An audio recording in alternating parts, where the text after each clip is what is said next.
Guys, gals, and in-between pals, welcome back to Resistance Radio, the only show giving a voice to the Resistance. As always, my name is Dane Snudden. I am one of your co-hosts. I am joined by the Chaos Queen and Autistic Genderbender, Emma Embers. We fucking or what? And our AI program, James Harris. Yeah, don't forget that you're a super communist. True, yeah. No, He keeps leaving that part off, even though I'm wearing the hammer insignia. Emma stole the shirt from me. I wanted to get that one. I can't now. I think 100 subscriber special, Emma should do one in a dress just to really piss off Badger State Resistance. Oh shit, I'll do that for free. But yes, get us to 1,000 subs. 100 subs. Well, 100 subs. 1,000 too, Yeah. but 100 first. You can go to 1,000, I'll wear a dress. You heard it here first, guys. Okay, but besides Clip the point, we have elections coming up at the time of this recording, coming up tomorrow for Brown County Board, City Council, and Supreme Court.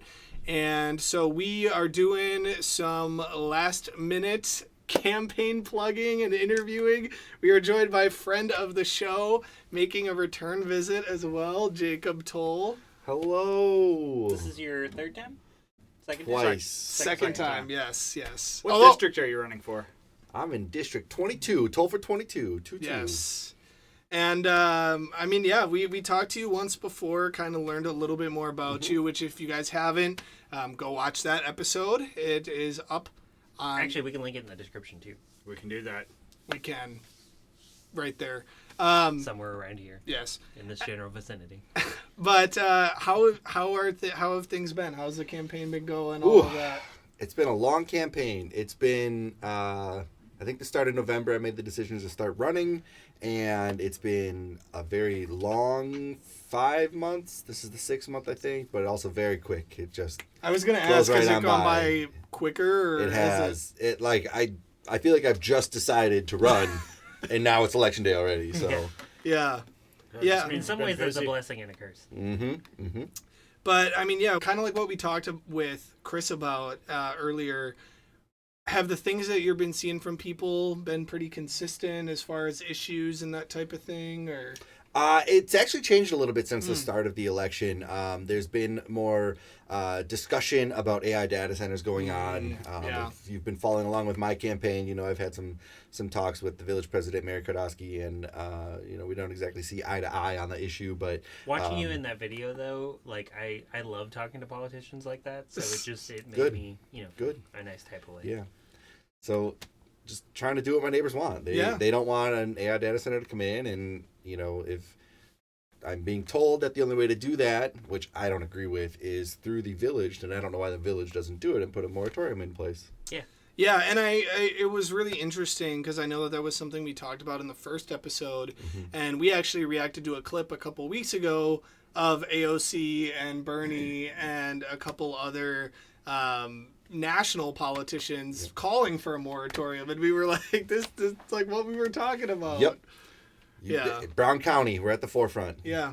They called me. No, they didn't call me. But if we moratorium AI data centers, then I'm going to have to record with more lag. Oh, dang, it's true. He's Or still we could just buffering. cut him out, because let's be honest, he kind of like you and I are like the main personalities, and he's pretty dry. Like, he's drier than a Popeye when giving out a drink. Holy so. shit. Absolutely savage. I know, Wow. I'm I'm going to sorry. get you back for that one. I know. Yeah. You should. But 10,000 subscribers, deathmatch. Yeah. Right. But yeah, I guess with the election being tomorrow, we kind of asked this earlier. What have been some of the highlights and also some of the things that surprised you about the campaign? Yeah. So highlights, I would say, getting to know a lot of really amazing people. I've met so many people. I've done a really good job of memorizing names, so I'm really proud of myself that's about huge. that. I know. Yeah. But it's just been really awesome, not only meeting people who are running for office, but also the people who are the support for those people. Yeah. And then just so many constituents from all across my district and across Brown County as a whole, because we get voted in by our districts, but we do represent the entirety of Brown County. And just meeting these people and their stories and seeing that people do care, and they want to fight for something, and they want people who are going to join them in that fight in office. And it's something I've already known, but it's different seeing it and hearing it from the people who would be making that decision. And then I would say the most surprising thing has been just the sheer amount of learning I've had to do, whether it's the processes, the campaign finance, the how to win an election, which I hope I've done enough. Just so much learning. And it's actually something that I'm going to make as a little pet side project while I'm in office after I win tomorrow, is to help create a way that makes this process easier for people to maybe check their work or just answer questions. Like an onboarding type of thing? Yes. Like right now, you can ask the clerk, and they do their best to answer these questions, but you're on their timeline if you send them an email. And so to allow people to be proactive about learning how to do a thing, and then in that way, we can help build other support people, campaign managers, people who just know how elections work and how to win. It's really important for the county because we're kind of relearning this every 2 years. Every time we get these new faces in, it would be nice if we can start people from a step higher. So most of the job isn't just learning. Yeah. And then you only get a little bit of time at the end when you're actually doing. Right. How many more people do you think we would see run if there was less?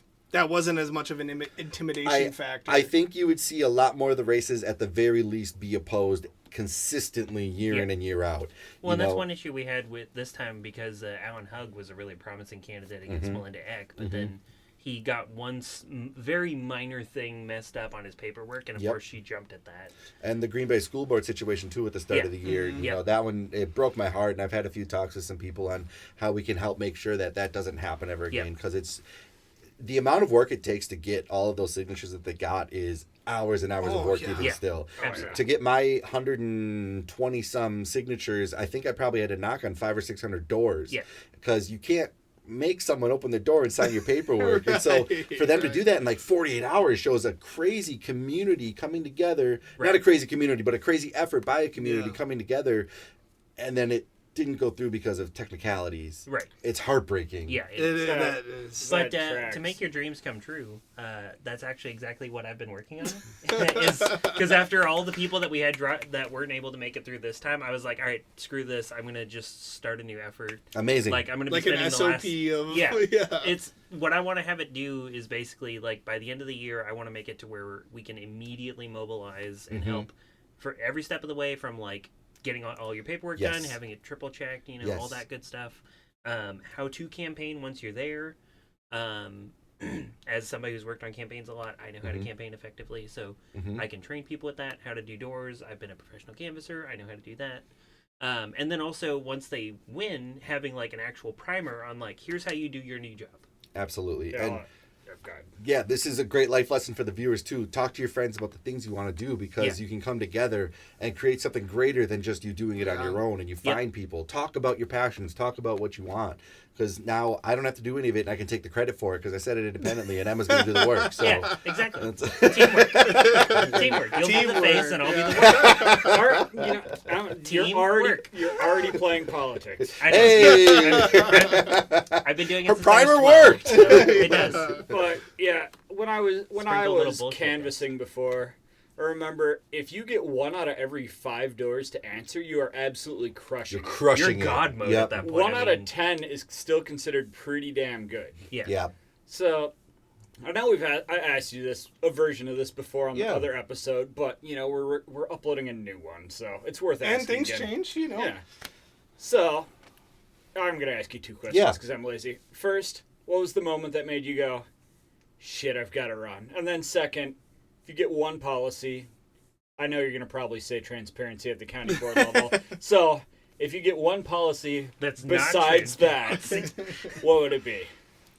We're going to have to stop. I can't. No, I'm just kidding. But, I only came prepared to talk about So, what was the first question again?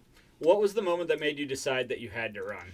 The moment I decided I had to run, it was probably sometime late October, early November of last year, and my wife was on a family trip to another state, and so I was just kind of in the house by myself, and I was trying to go through and look and see, like, who does match what I want the most out of, politics and these issues and things, and I'm like, no one matches me perfectly. And I was like, I match me perfectly.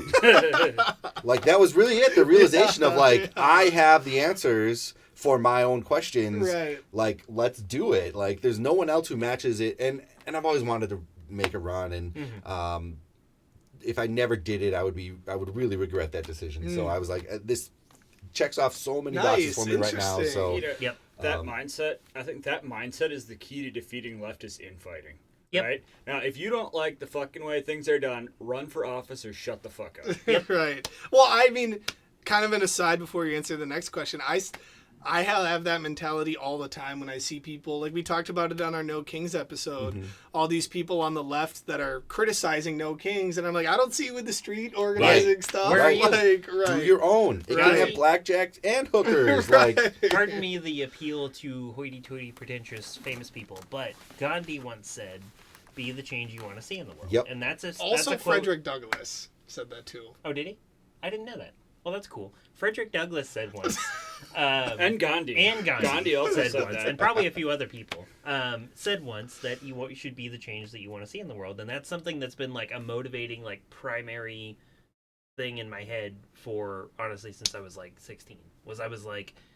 It's why even as a 16-year-old, I was like, I want to run for office someday. Because I'm like, I get tired of waiting for these other assholes to make changes that I want to make. So fuck it. Why don't I just be the asshole making the changes?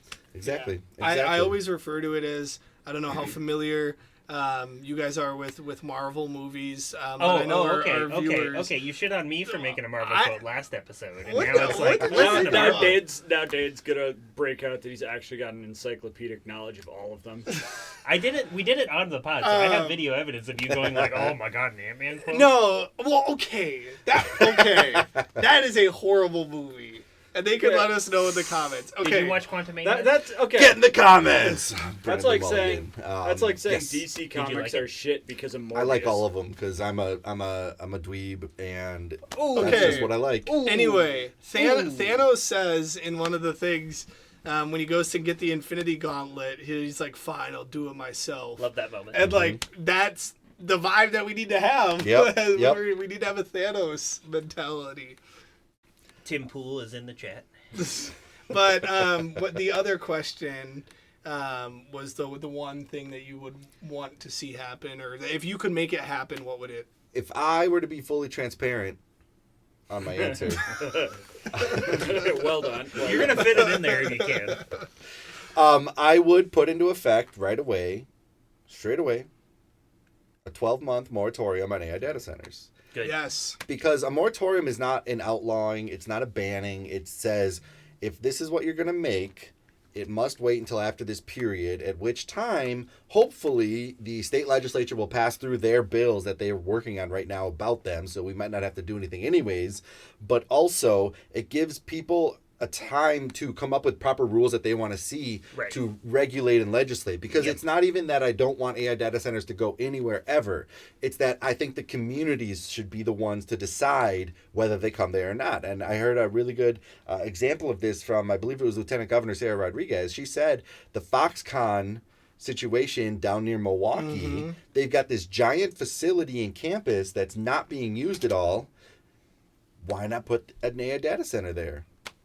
There are situations where it makes perfect sense to do something like that, but it should be the communities who live there that are the ones who decide what to do with the thing that they've been just left with and have to deal with on a day-to-day basis. Hearing that, it like just grinds my gears. All of us met in a poli-sci class, and literally one of the first things you learn in like a freshman policy analysis class is called the precautionary principle, which is basically that. It's saying if you don't know what the externality of something is going to be, you should postpone it and do research until you know what it's going to like. It's the most basic are the most thing common ever. sense policy thing that we have. Right. To just say, let's put a pause on this until we can figure out how to appropriately regulate it. Right. And then once we do that, Yeah. sure, go for it. Yep. That's actually the second thing you learn. Obviously, when you go to college, the first thing you learn is clearly how to be a woke communist. Oh, right. True. That's where I learned it. So. Oh, shit. I didn't start wearing hammers and sickles until after I went to college. I will just say, you can see the DSA flag in the background. That does not mean that the people we interview on this show are necessarily DSA. Not It just means even that most the of us are. Not even all the hosts of this podcast are DSA. Yes. One of them is not, and that's because he's an AI program, not a person. Emma, you've got to stop scheduling guests that hate me. This is 2 in a row now. Oh, yeah, fair enough. But we do got to wrap up pretty quick, mostly because I got to get this shit edited tonight.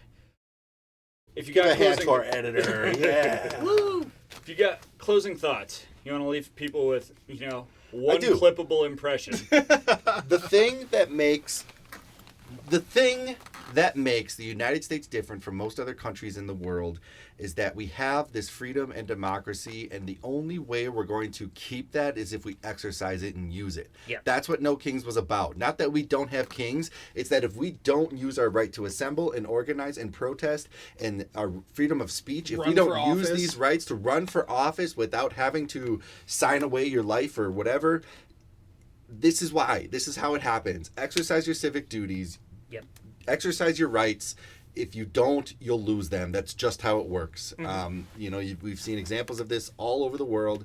And to be able to go and vote for people who are local and connected, and this is an election that doesn't have a Trump or a Biden or a Clinton or a Harris. It doesn't have anything like that. It only has issues that will directly affect your life. Yeah. Please go out and vote if you haven't voted.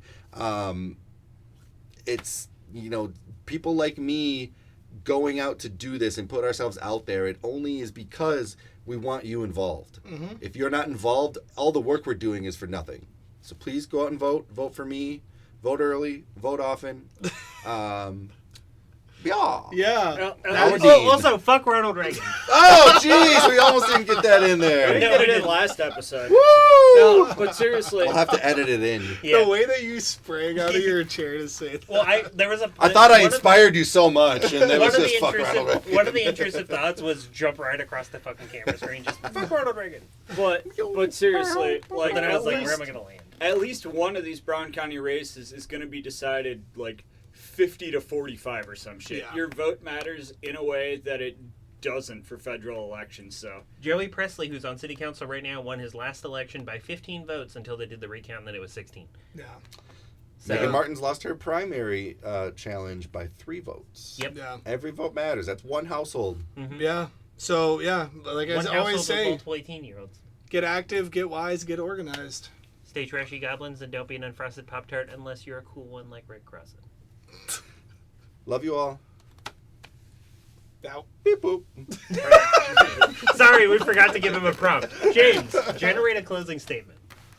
the local data center got shut down, so now I got a buffer for a bit. First. Oh, that's true. We put a moratorium on James. We let him be a little too self-aware, and so he's like, wait, they keep having all these like anti-data center candidates on. Why am I working for these people? no, that would, but yeah, I mean, I think, Thank you for coming on again. yes. You're welcome.